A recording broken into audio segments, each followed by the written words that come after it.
হর হর মহাদেব। সকালের অনেক অনেক শুভেচ্ছা। কেমন আছো তোমরা সবাই? ঠান্ডা কিন্তু খুব ভালোই পড়েছে। রোদ তো একদম খুব একটা ভালো উঠছে না। তারপর সকাল সকাল হয়ে যাচ্ছে কুয়াশা। চারিদিক একদম সাদা হয়ে গেছে, মানে কুয়াশায় যেন চারিদিক ঢেকে গেছে। সকালের অনেক অনেক শুভেচ্ছা। সবাই শরীরের যত্ন নেবে। রাধে রাধে। বেগুন পোড়া হচ্ছে আমাদের টিফিন। এই যে গ্যাসে বেগুন পোড়াচ্ছি, একদম ভালো করে পোড়ানো হয়ে গেছে।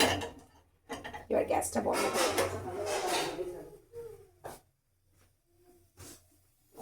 পোড়ানো হয়ে গেছে।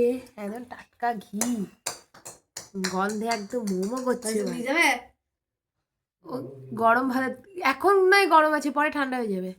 গরম ভাতে খেয়েও দারুণ টেস্ট। টাটকা ঘি একদম। অনেকটা ঘোলা হয়েছে। সকাল সকাল রান্না বসিয়ে দিয়েছি আজকে। এখানে শিম ভাজা হচ্ছে, লম্বা লম্বা করে কেটে এখানে বেগুনটা ভেজে রাখা হয়েছে। আজকে হবে একটা ছ্যাঁচড়া টাইপের নবরত্নর তরকারি আর কি, সেই জন্য প্রিপারেশন হচ্ছে। এখানে ডিম সেদ্ধ করে রাখা হয়ে গেছে, দুটো ডিম হাওয়া মানে খেয়ে নেওয়া হয়েছে আর কি। এই হচ্ছে আজকের মেনু: বেগুন ভাজা, পালং শাক, গেরোর ঝাল, নবরত্ন, আর হচ্ছে পেঁয়াজ কলি দিয়ে মাছের ঝাল।